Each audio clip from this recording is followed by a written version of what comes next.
antibodi pada air susu ibu murni bisa untuk mengobati COVID. Nah, akhirnya semua pada pengen kan ya.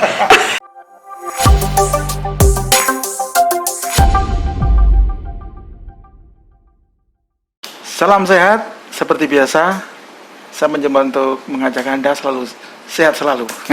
Jangan lupa masker, cuci tangan, jaga jarak, makan yang sehat, olahraga, penting untuk menghadapi masa-masa begini. Nah, ketemu lagi bersama Dr. Karina. Selamat. Kalau ngomong pagi nanti yang lihat malam, malam lihat pagi, siang kan bingung nih. Yang penting sehat, Dok. Alhamdulillah sehat. Ini bagaimana kabarnya ini? Dengan situasi pandemi begini, pekerjaan, wah mesti lebih apa ya, lebih banyak mestinya ya. Iya, ini PPKM ya, PPKM level 4. Level 4. Harus kerja di rumah. Tapi ternyata kalau kerja di rumah ya sampai malam-malam. Jadi waktu istirahatnya ya harus diatur waktunya antara waktu kerja sama waktu keluarga. Karena kadang-kadang tadi rancu kan. Nah, betul.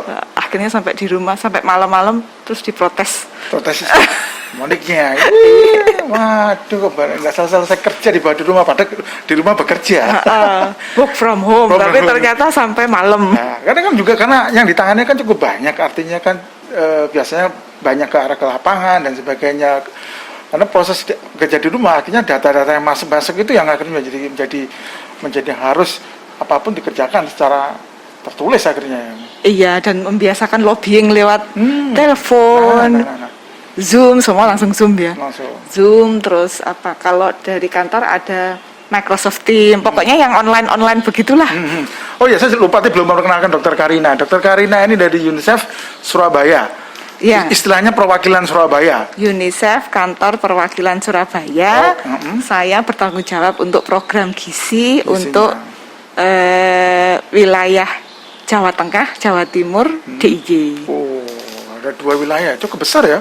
Iya. Cukup besar. Makanya tadi kalau nggak PPKM kan wirawiri itu. Jadi sekarang ya di rumah, kalau disuruh di rumah ya di Kediri. Iya. Wah, kita juga bingung kan, saya membayangkan bagaimana ngatur antara pekerjaan yang di rumah ya. Mudah-mudahan ya suami nggak bengok-bengok ya. Jadi stresnya nambah. Stresnya nambah. Kalau di kantor kan enak tuh di kantor. Habis itu pulang ya sudah, kadang-kadang ngerjain tapi nggak lama. Kalau ini kan terus-terusan. Iya. Kita ngobrol sekarang agak agak serius kayak. Boleh. Kan di Jawa Timur, kita ngomong karena wilayah Jawa Timur, kita tahu bahwa saat ini masalah gizi buruk terhadap anak dan sebagainya, ini kan juga menjadi sorotan. Bahkan kalau nggak salah data 2019 itu Jawa Timur cukup tinggi juga, hampir 28% kalau nggak salah ya. 27,68 ya kan, 28. Itu kan cukup tinggi artinya. Nah, melihat potensi itu, kadang-kadang kan masyarakat masih belum paham. Artinya gini, antara stunting dan wasting. Iya. Nah, kalau secara harfiahnya bisa kita mungkin tahu, mohon maaf artinya kerdil karo kurus ya, mungkin itu. Itu gampang untuk mempermudah penangkapan arti. Tetapi sebenarnya secara pandangan itu bagaimana? Iya, jadi ini memang sekarang lagi ngetren ya. Stunting. Nah, sebenarnya kalau dari kita memang ada istilahnya masalah gizi. Nah, kalau masalah gizi itu ada tiga sebenarnya. Kekurangan gizi. Nah, kekurangan gizi ini kalau yang akut atau yang saat ini kita bilangnya wasting. Wasting itu yang penampakannya kurus, kurus atau sangat kurus. Kemudian ada lagi kekurangan gizi yang kronis. Kronis itu berarti lama kan? Berarti akumulasi dari akut tadi kan. Jadi terus-terusan nggak ditangani, akhirnya hasil akhirnya menjadi stunting. Nah, kalau stunting itu indikatornya adalah tinggi badan menurut umur. Jadi kita bilangnya kalau penampakan fisiknya pendek menurut standar ya, standarnya ada. Jadi tidak sekedar pendek. Jadi harus dicek standarnya dulu.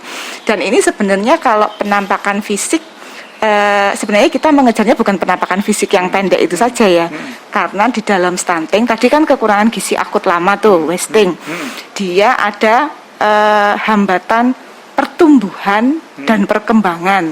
Nah, itu kalau terus-terusan akhirnya kan mempengaruhi tidak hanya tinggi badan atau pertumbuhan, tapi juga perkembangan. Nah, perkembangan ini kita mengacu kepada perkembangan fungsi daripada otak.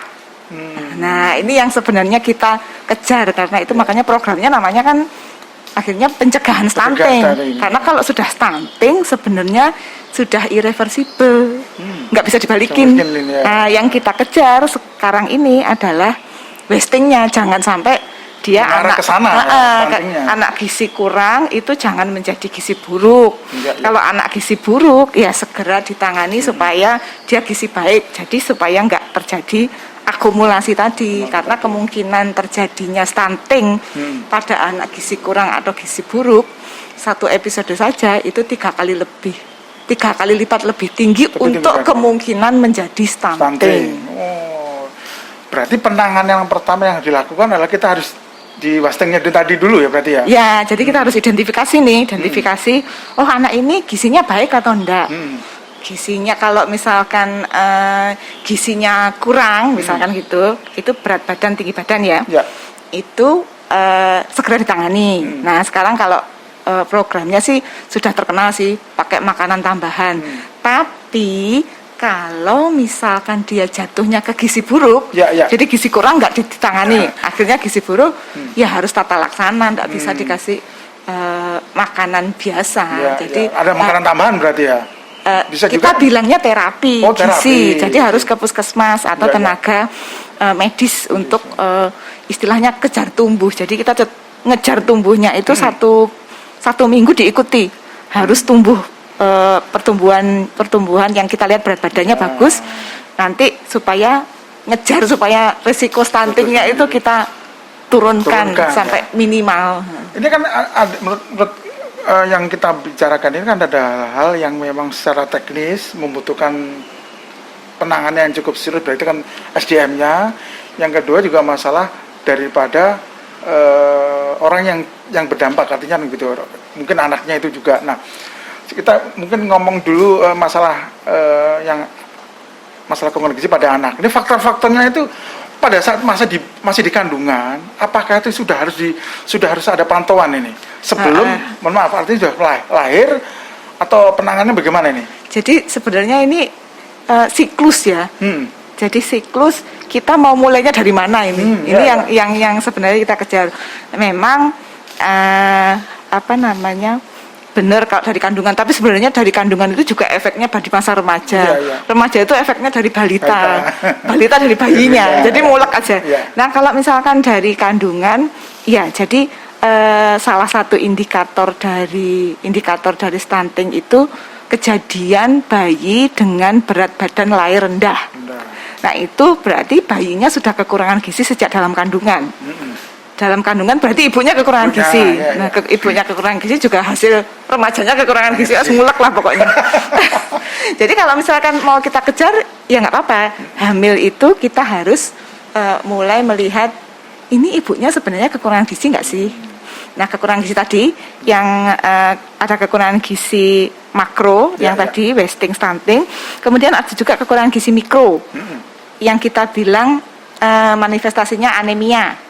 Anemia. Nah, ibu itu dilihat dia anemia atau ada kekurangan energi kronis. Kalau itu ketahuan pada masa dalam kandungan, maka harus segera diintervensi. Kalau yang anemia karena 50% ibu hamil kita ternyata anemia, maka ada program pemberian tablet tambah darah 90 tablet minimal selama kehamilan. Nah, itu diintervensi dengan harapan anaknya lahirnya tidak berat rendah, tapi ternyata intervensi itu tidak terlalu mengejarnya kurang, jadi harus kita teruskan karena rata-rata kalau sudah kekurangan gizi pada masa hamil dan remaja, ya lahirnya bayinya kecil-kecil gitu. Nah, setelah itu kita kejar, pakai ASI, bayi dengan berat badan lahir rendah ini kan dia setengah mati nih, mau tumbuh kembangnya itu dibandingkan yang normal itu setengah mati.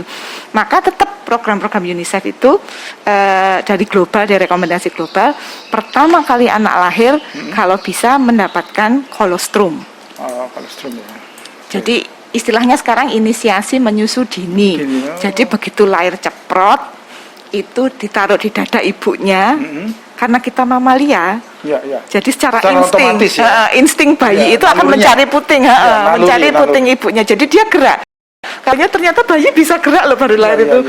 Terus dia pakai sikut sama perutnya itu terus naik, cari puting ibunya dan disedot pertama kali. Nah, disedot pertama kali itulah semacam saklar dari ibunya bahwa ini sudah harus mulai produksi nih ASI. Nah, kolostrum ini yang kita kejar supaya karena inisiasi menyusu dini ini yang menjadi tahap awal sukses tidaknya nanti pemberian ASI sampai minimal 2 tahun tadi. Nah, kalau melihat dari yang disampaikan tadi, ada hal-hal yang memang kadang-kadang, mohon maaf, artinya setiap ibu atau rumah tangga itu pun kan secara pengetahuan, artinya informasi yang diterima kadang-kadang itu kan tidak sama. Bisa karena faktor ekonomi, karena faktor juga apa yang selalu dia kerjakan itu, dia akhirnya masalah informasi terhadap masalah hal-hal kesehatan itu kurang. Nah, ini kadang-kadang juga jadi problematik tersendiri.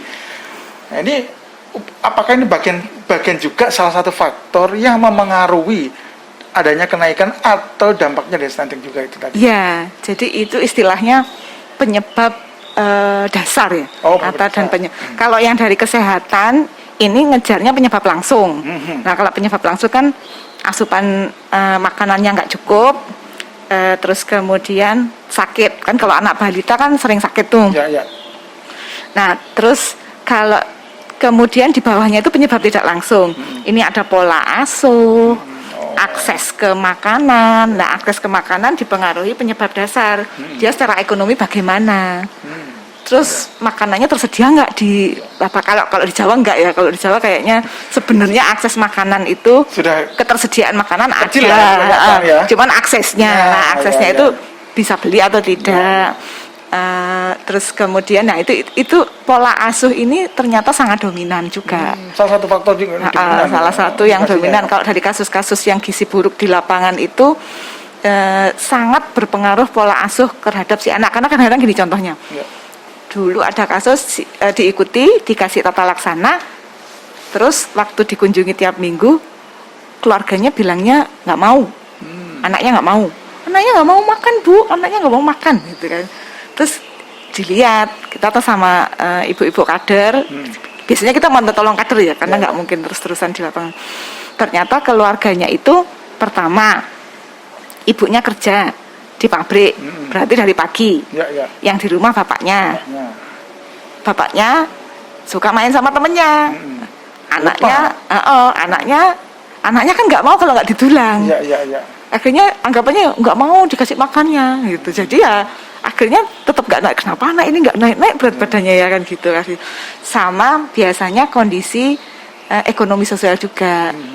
Memang tidak selalu, tapi banyak yang kalau di kasusnya yang kami dapati ada yang di foto itu rumahnya ya nggak pakai masih tanah atau mungkin tidak langsung dari tekel. Nah itu makanya harus dikeroyok memang kalau stunting ini. Karena kita kejar misalnya kan dari wasting ya, itu kita kejar karena kalau tidak dikeroyok begitu ya nggak selesai.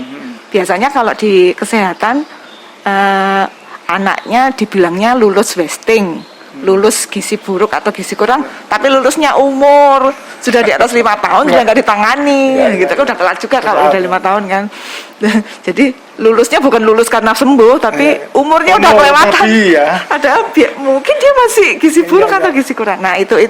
Jadi penyebab dasar itu yang harus dikeroyok bersama, nggak bisa dari kesehatan tok. Nah masyarakat. Nah sekarang pandemi ini juga agak repot ya. Kan kita inginnya status gizi ini diidentifikasi secara reguler. Kalau bisa tiap bulan. Kalau anak bayi kan balita itu naik turun berat badannya kan tiap bulan. Cuman kalau yang dari kesehatan sekarang kan fokusnya memang di bulan timbang. Ya. Bulan timbang itu Agustus sampai Februari. Tapi di sela-sela itu kan belum tentu anak ini berat badannya oke-oke saja. Ya, Makanya ya. sebenarnya di posyandu Ya. itu diukur. Cuman sekarang kan posyandu juga Karena kondisi. iya nggak bisa. Nah itu kita sebenarnya sudah berusaha membuat semacam Pola atau gimana? dibilang regulasi, inovasi atau supaya bisa pakai pitalila lingkar lengan atas si anak, tapi yang anak ya yang pendek, Ya. bukan yang Tapi ada ukurannya, bumil. artinya kan Ada ukurannya. Nah itu kasih warna-warna kan, merah, kuning, hijau. Kalau hijau berarti nggak apa-apa, kalau kuning gizi kurang, kalau merah gizi buruk. Nah sebenarnya kalau mau teman-teman di posyandu itu ngukur status gizi, kalau nggak bisa timbang tinggi badan, ya itu cepet-cepetan aja. Oh status gizinya kalau hijau oke baik, kalau hijau oke baik, kan nggak sampai 2 menit sebenarnya kalau ngukur itu. Nah ini sebenarnya bisa dikembangkan, kemudian dicatat sehingga kita cepat tahu tadi, pokoknya deteksi dini. Kalau enggak soalnya telat nanti, kalau sudah pas berapa bulan ternyata gizi kurang, nggak pernah ditengok, tiba-tiba gizi buruk. Lah gizi buruk ini susahnya setengah mati kalau mau tata laksana. Kita ngejar supaya nggak ketahuan gizi kurang sudah ketahuan, atau gizi buruk masih awal-awal sudah ketahuan. Jadi perbatasan gizi kurang gizi buruk tuh wis ketahuan ndang tandangi gitu loh. Kalau enggak ya. Nah, sebenarnya kan tadi ada satu yang bisa mungkin arahnya ke SDM, tapi saya saya mau bertanya, saya mencoba untuk mengulik di masalah tentang jadi akibat. Jadi mungkin masyarakat juga belum paham, artinya kalau bila terjadi di masyarakat, terjadi stunting dan sebagainya, itu akibatnya bagaimana? Karena kita tahu bahwa perkembangan dasar anak itu akan sangat-sangat berpengaruh pada saat nanti dewasa. Artinya dari pola pikir, dari fisik, dari tenaga dan sebagainya itu sangat memengaruhi. Nah ini bagaimana ya untuk masalah hal ini yang saat ini terjadi? Iya, jadi makanya kita ini benar-benar ngejar sebenarnya untuk penurunan prevalensi stunting. Tapi programnya kita bilang pencegahan kan tadi. Karena kalau sudah jadi stunting, irreversible sebenarnya. Jadi kita kejar sebelumnya supaya tidak terjadi. Nah, efek jangka panjangnya sebenarnya luar biasa loh. Kan kita ini dalam masa bonus demografi ya. Jadi bonus demografi itu harapannya adalah usia yang bekerja itu lebih tinggi, jadi beban negara berkurang. Tapi kan kita butuh SDM. Nah tadi stunting kan nggak hanya pendek tok sebenarnya. Kalau memang penampakan fisik pendek, tapi kan kita dalam 1000 hari ya, kita bilang 1000 hari pertama kehidupan sampai 2 tahun itu perkembangan optimal dari fungsi-fungsi tubuh termasuk otak. Nah kalau di perkembangan otaknya terganggu, karena pertumbuhannya terganggu, otomatis perkembangan juga terganggu. Nah ini akan mempengaruhi dari sisi kognitifnya anak-anak ini nanti ke depan. Nah biasanya kalau anak-anak dengan stunting ini ya nanti di sekolah itu juga dia nggak terlalu pinter. Terus kemudian kalau di sekolah nggak terlalu pinter, nanti pas kerja kan juga nggak bisa bersaing.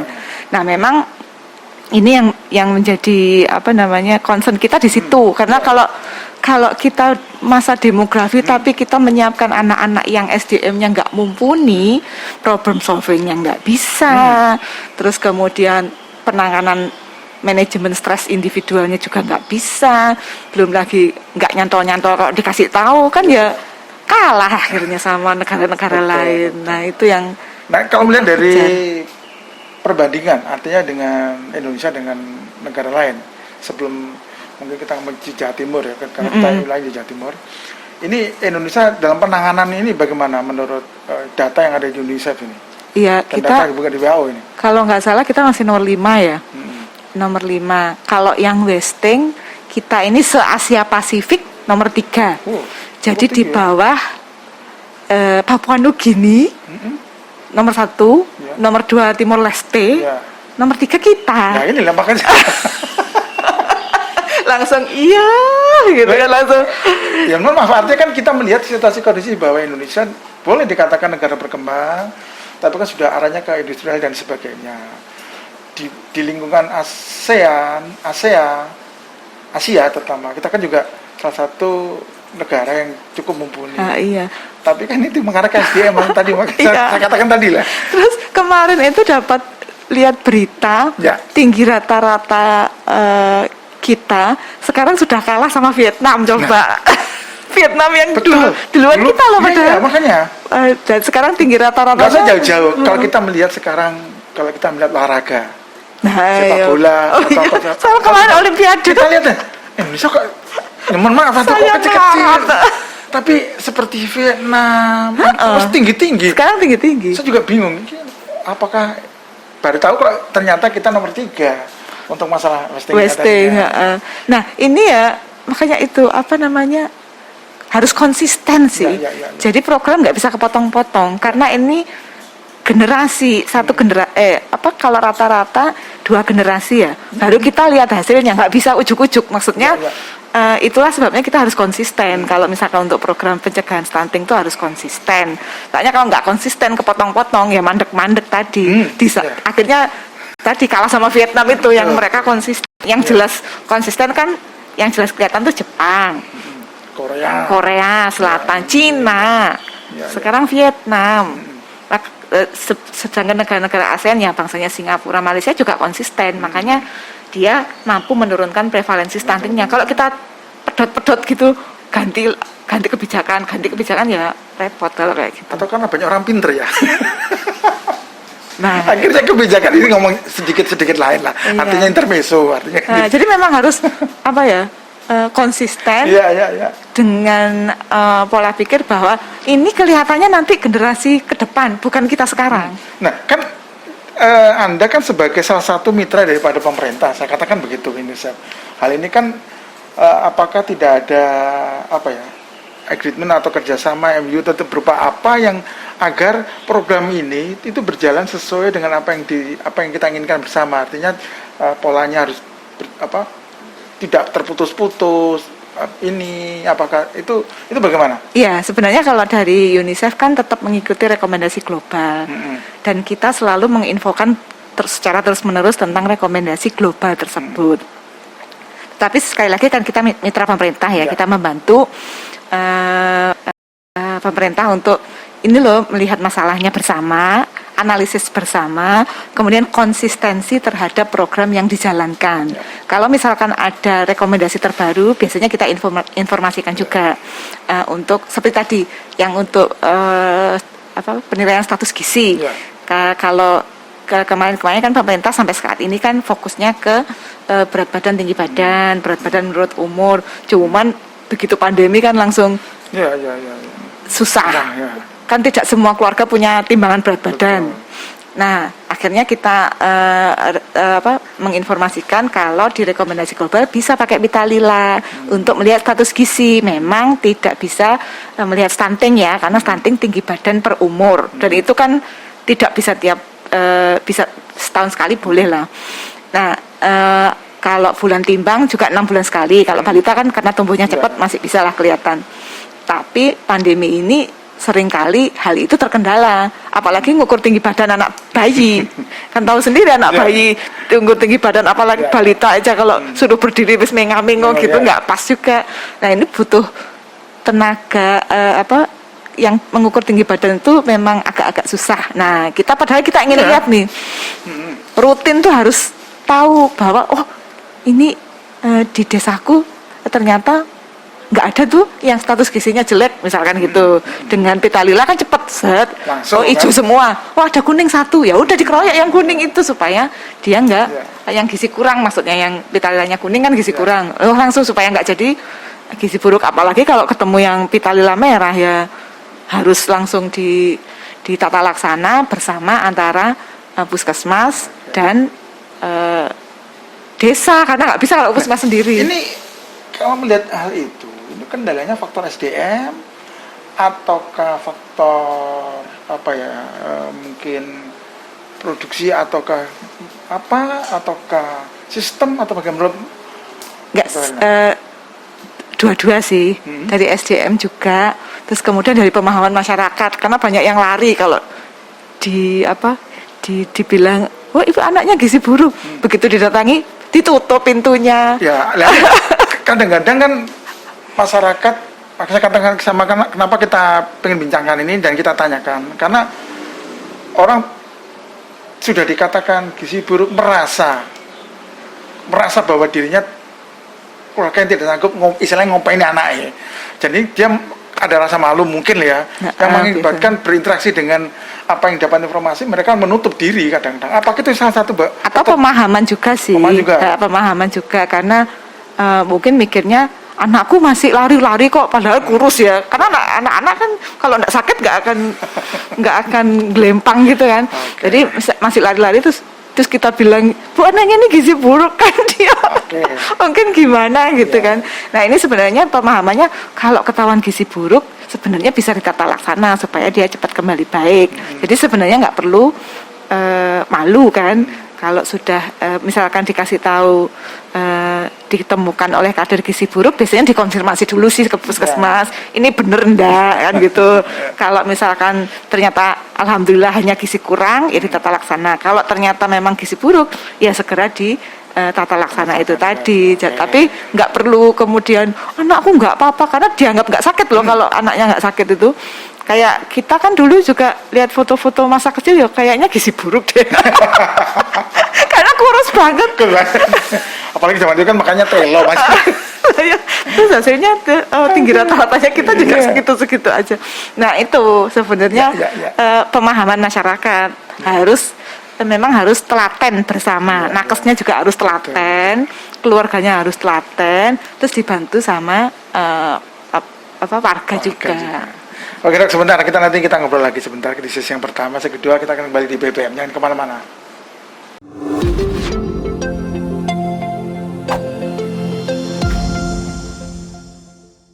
Kembali lagi di BBM. Dok, menarik sekali ini. Ternyata masalah stunting dan masing tidak anggap remeh ternyata. Karena bisa mempengaruhi generasi yang akan datang. Iya. Nah, ini yang bukan. Ini jangka panjang. Generasi mendatang sama jangka panjang. Kalau anak stunting itu nanti dewasanya gemuk kemungkinan gemuk tinggi, terus penyakit diabetes, hipertensi. Ya. Nah, sekarang kan kita pengen juga faktor agar salah satu pencegahan daripada untuk hal itu tadi kan sempat disampaikan masalah ASI tadi, pentingnya ASI. Nah, ini faktor ASI itu begitu pentingnya bagaimana ini terhadap anak? Iya, jadi ini sebenarnya kemarin minggu lalu itu kita memperingati pekan menyusui sedunia. Jadi bukan hanya ASI ya. Jadi pekan berarti peran ibu juga berarti kan ini? Ya, jadi tanggal yang nanti setiap tahun tanggal 1 sampai 7 Agustus. Dan temanya sekarang menyusui itu adalah tugas bersama untuk kesuksesan menyusui. Nah, kenapa selalu disebut-sebut ASI itu pemberian ASI itu salah satu upaya untuk pencegahan stunting. Karena tadi bagi bayi sampai balita kan minimal 2 tahun ya. ASI itu sumber gizi yang terbaik. Jadi komposisi gizinya sudah lengkap, nggak usah ditambah-tambah yang lain-lain. Termasuk air putih pun sebenarnya nggak perlu. Kalau yang ASI eksklusif ya. Ya. Kadang-kadang itu kan orang berpikir ibaratnya ASI itu bahan makanan, minumannya adalah air putihnya. Nah, itu salah sebenarnya. Kalau untuk sampai usia 6 bulan yang ASI eksklusif itu nggak perlu. Nggak perlu ya. Karena komposisi air di ASI itu 87%. Dan kemudian si bayi, ibu itu menyesuaikan. Kalau bayinya cuma haus, itu minumnya tuh komposisi ASI-nya juga banyak, istilahnya full milk. Jadi untuk dia haus. Tapi kalau dia lapar, dia lebih kental. Jadi dia otomatis. Jadi makanya tadi ASI itu sumber gizi terbaik, sudah terbukti menyelamatkan kehidupan si anak. Karena di dalam ASI ini ada antibodi, ada hormon pertumbuhan sama hormon hormon-hormonnya itu lengkap. Kalau di sini ada sama enzim yang dia komposisinya bisa berubah-ubah sesuai dengan kondisi si anak itu kebutuhan tadi, si anak. kebutuhan, ya. Jadi makanya kita bilangnya cairan hidup karena ini menyesuaikan dengan kondisi anak. Dengan ASI sudah terbukti dia mencegah angka kesakitan pada bayi dan balita, terutama penyebab utamanya adalah diare dan pneumonia yang masih menjadi penyebab kematian tertinggi balita di Indonesia. Dan ini kadang-kadang para ibu muda ini yang meremehkan hal masalah ASI. Ya, Maaf. penak loh ASI itu menyusui Faktor itu. satu, kadang-kadang mereka beranggapan bisa menjadi lifestyle mereka. Maaf, artinya menjaga bentuk payudaranya dan sebagainya. Kadang itu kan menjadi asumsi yang salah sebenarnya. Yang bagian satu itu, kedua masalah pekerjaan. Jadi dia mungkin ibunya bekerja, masa cuti sudah habis, mau tidak mau dia harus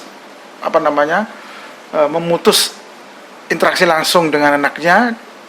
Nah, ini kan juga salah satu faktor yang harus juga dipikirkan selain mungkin faktor-faktor yang lain yang kita bincangkan, masalah tentang menyusui sangat penting bagi si bayi atau anak. Iya, karena menyusui itu ASI itu hak anak ya. Ya. Jadi dia untuk mempertahankan hak anak itu harusnya tetap diberikan sesuai dengan tema yang Pekan Menyusui sekarang.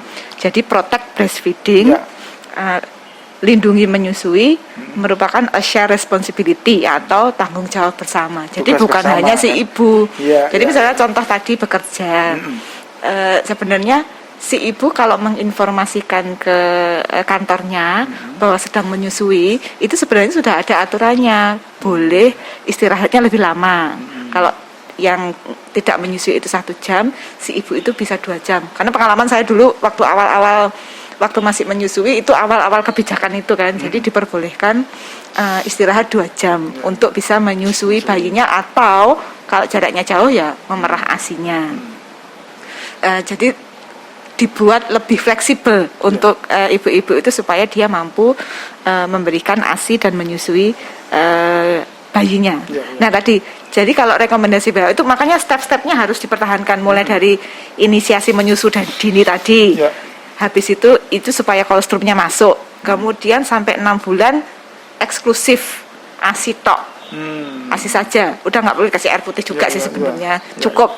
Karena ini menjadi bekal utama si anak ini untuk perkembangan dari tubuhnya, imunnya, sistem imunnya, kemudian yang di ususnya itu dalam 6 bulan pertama. Cuman memang yang perlu dijaga tadi seperti yang bilang, bulan-bulan pertama itu yang paling berat bagi ibunya. Nah, sebenarnya bayi dan ibunya masih apa sih istilahnya, saling menjajaki. Produksinya sebenarnya cukupnya seberapa sih? Penyesuaian juga. Penyesuaian.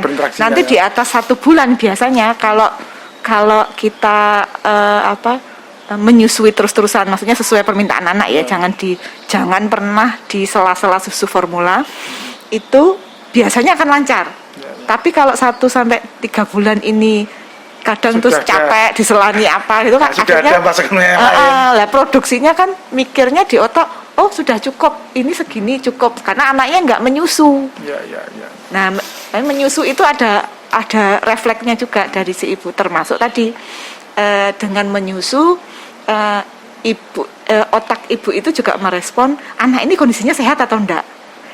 Jadi ternyata dalam saat menyusu itu air ludah si bayi itu juga dianalisis otomatis. Secara otomatis ya. Nah, jadi kalau misalkan ternyata anaknya sakit, produksi ASI-nya berubah. Kemarin ada kalau nggak salah itu kalau nggak di YouTube, pokoknya lihat aja berita, ada yang ibu iseng banget anaknya panas disusui, terus dia pompa paginya dibandingkan dengan pompa ASI yang 2 hari sebelumnya yang anaknya nggak panas.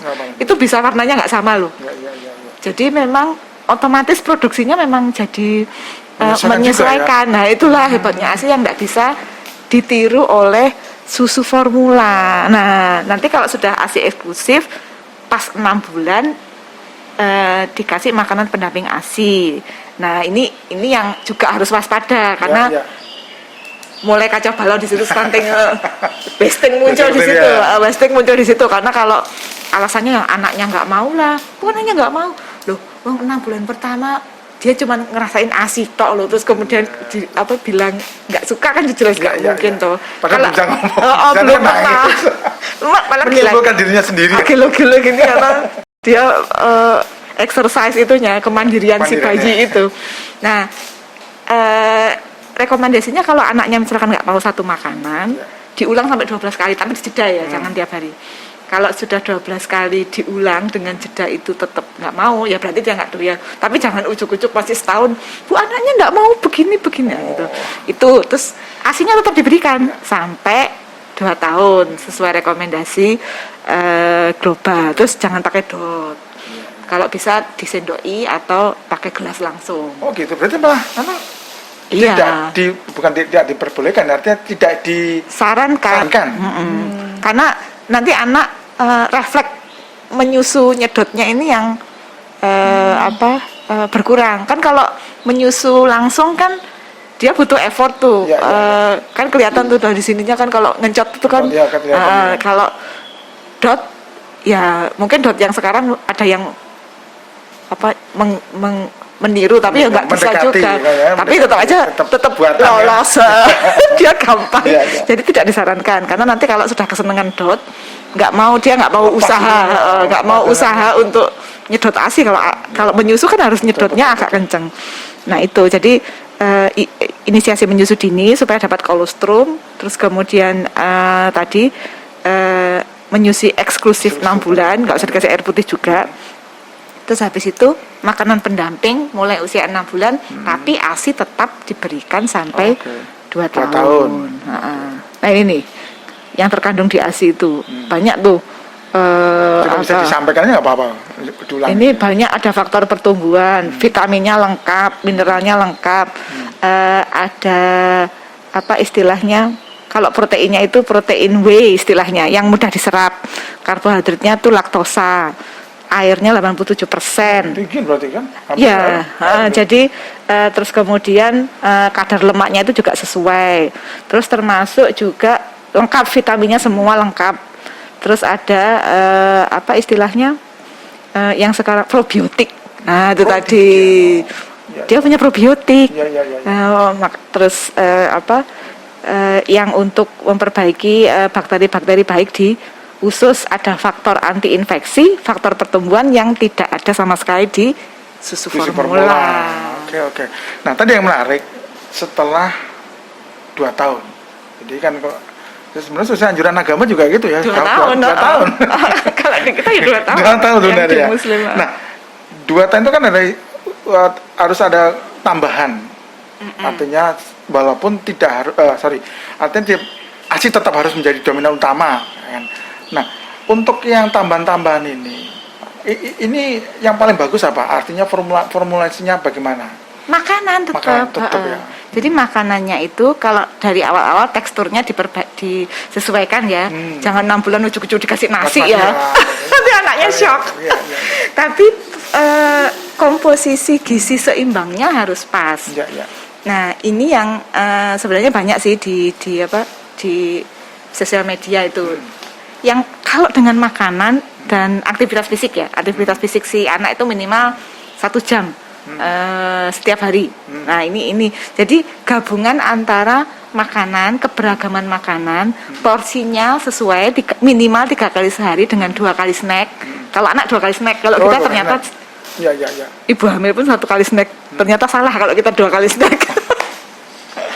Jadi kalau anak balita itu 2 kali snack, terus 3 kali makan besar, komposisinya seimbang.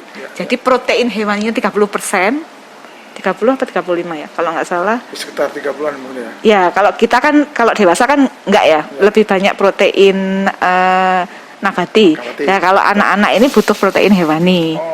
Terus vitamin tadi 5 macam tuh, kacang-kacangan, sayuran hijau, buah-buahan orange, terus kemudian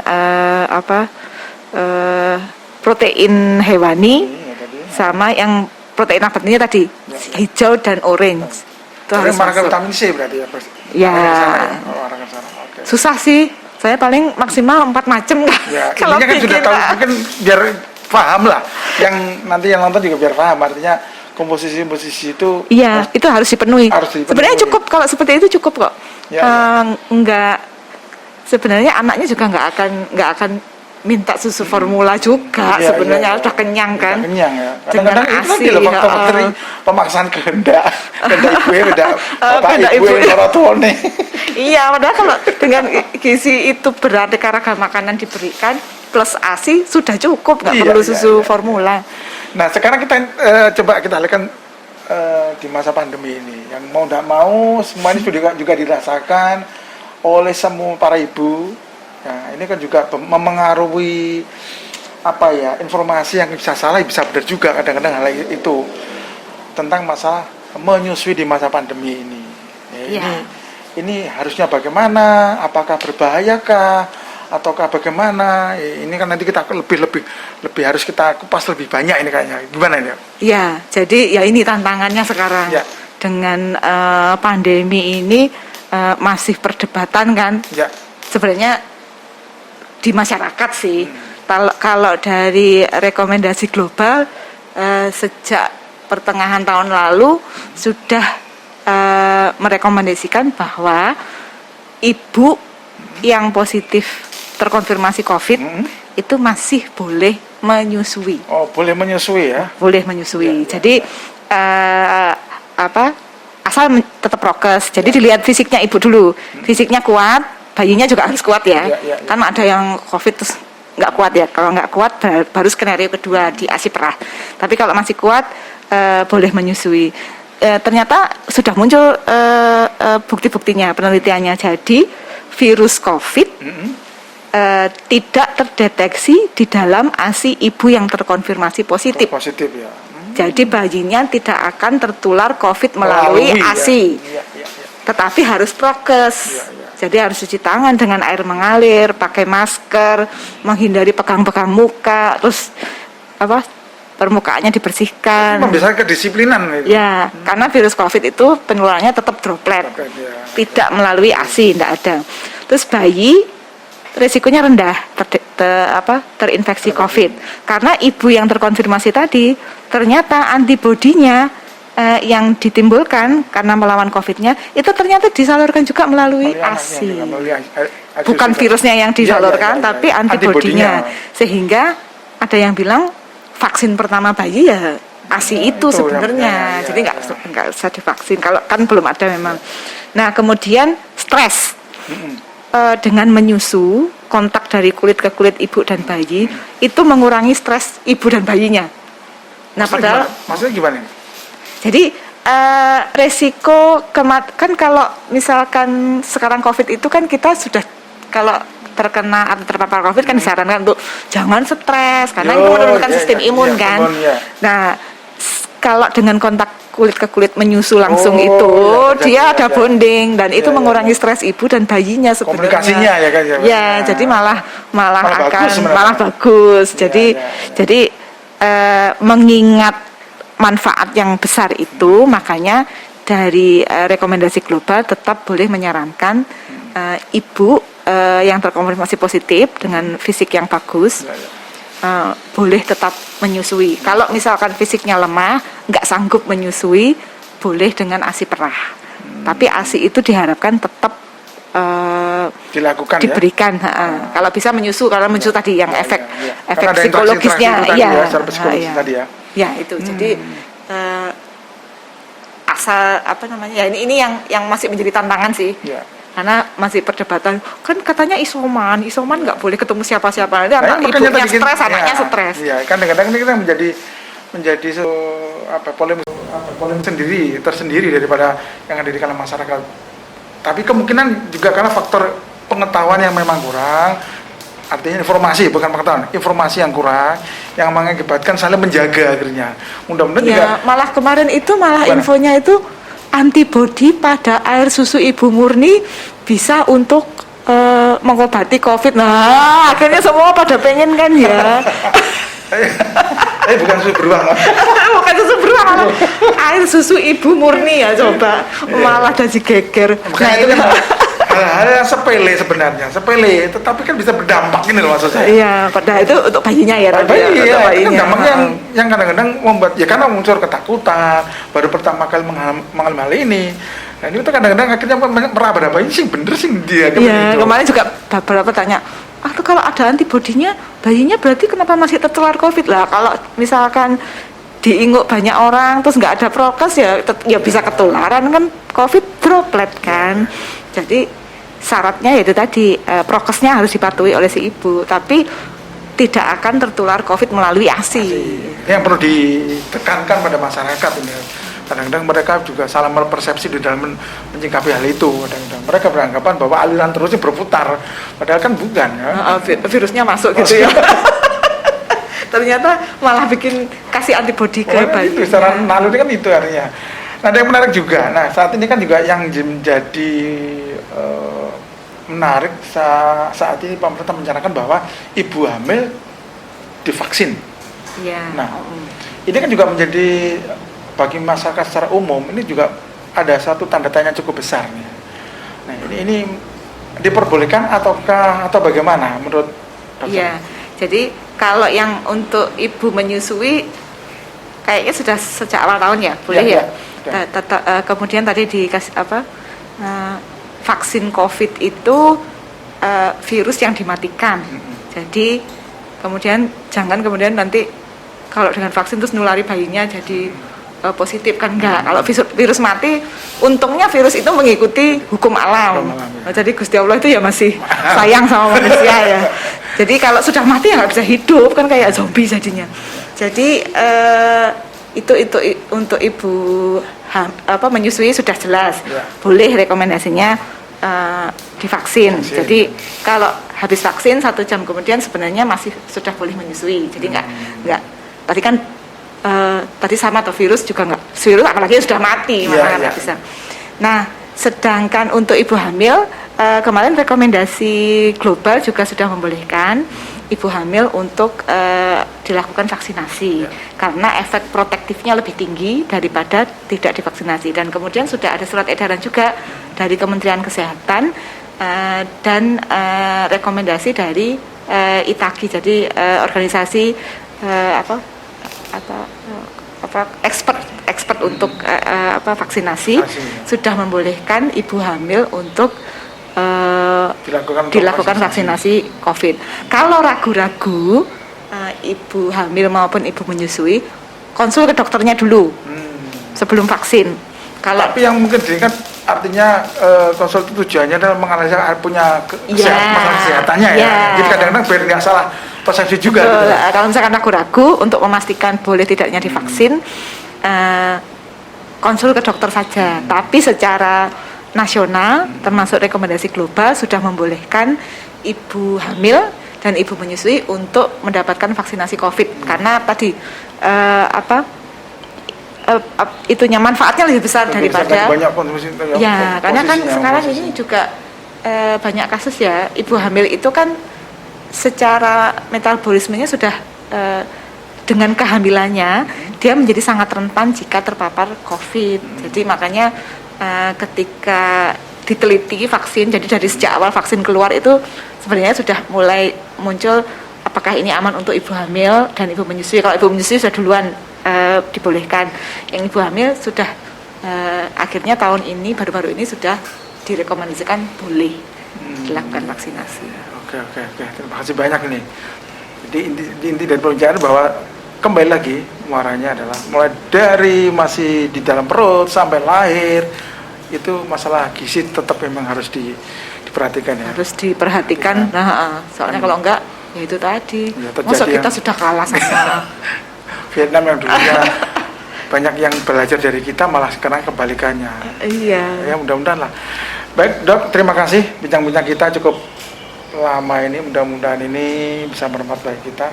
Tapi sebelum kita tutup nih ya, artinya kita ngomong mungkin yang perlu disampaikan kepada masyarakat paling utama di dalam masalah stunting dan casting tadi, apakah mereka harus bagaimana yang kadang-kadang hal sederhana, tetapi ini sangat-sangat berpotensi untuk memberikan kesadaran kepada para calon ibu maupun ibu-ibu yang sudah merawat ini. Ya, jadi untuk tadi stunting, yang perlu diingat, yang kita kejar pencegahannya. Okay. Pencegahannya itu berarti gizi buruk sama gizi kurang. Ya. Jadi kalau bisa dideteksi secara dini supaya nggak telat. Ya. Itu. Terus kalau diidentifikasi gizi kurang atau gizi buruk, nggak perlu malu. Kan sudah ada penanganannya. Yang penting anaknya sehat. Kemudian di masa depan bisa berkompetisi secara global. Kan sekarang sudah global kompetisinya. Itu. Terus kemudian salah satu pencegahan stunting adalah ASI. Jadi itu yang harus tetap dipahami bahwa ini menjadi bekal pertama anak supaya bisa tumbuh dan berkembang optimal. Di ASI jangan sampai dilepaskan. Nah, kemudian tadi masa pandemi ini memang berat karena untuk konsultasi tentang menyusui juga susah. Tapi kalau misalkan terpapar COVID dan ibunya merasa masih kuat, gejalanya ringan atau OTG, jadi masih kuat ya, untuk menyusui silahkan menyusui asal protokol kesehatannya dipatuhi. Terjaga, ya? Karena COVID tidak melalui ASI. Kalau misalkan ibunya tidak kuat, silahkan di ASI perah. Jadi boleh tetap diberikan karena ini untuk menjaga sistem imun si anak juga. Nah, itu yang kita ingin memastikan ibu itu tetap menyusui, terus kemudian vaksin. Boleh vaksin. Jadi silahkan ibu yang menyusui menerima vaksin, terus kemudian tetap boleh menyusui habis vaksin. Kemudian karena sekarang ini tadi ragu-ragu menyusui boleh atau tidak kan, pemasaran susu formula jadi gencar lagi nih. Ya, betul. Nah, kita ada istilahnya boleh melapor pelanggaran kode. Jadi pelanggaran kode.org. Sebenarnya ini targetnya adalah penerapan kode internasional pemasaran produk pengganti ASI yang tidak etis. Jadi yang kita sasar adalah pemasarannya yang tidak etis, bukan produk pengganti ASI-nya, tapi pemasarannya. Jadi ini untuk melindungi ibu dari pemasaran produk pengganti ASI yang tidak etis. Tadi kan udah pada masuk nih, gitu. Betul, kadang-kadang itu kan akhirnya mempengaruhi itu pandangan tentang masalah produk itu. Ya. Seolah-olah menjadi jadi nanti lihat utama. aja di IG ada pelanggaran kode.org, ada SMS WA-nya. Ini WA-nya apa sih? Sebentar saya cek. Saya juga enggak Apa dicari-cari saya dulu. Nah, ini Ya. WA-nya itu 0813 165 48773. Jadi kalau masyarakat mengalami pemasaran produk pengganti ASI yang tidak etis, boleh lapor di situ. Saya tadi di telepon, misalkan kayak gitu. Atau dikasih sampel susu.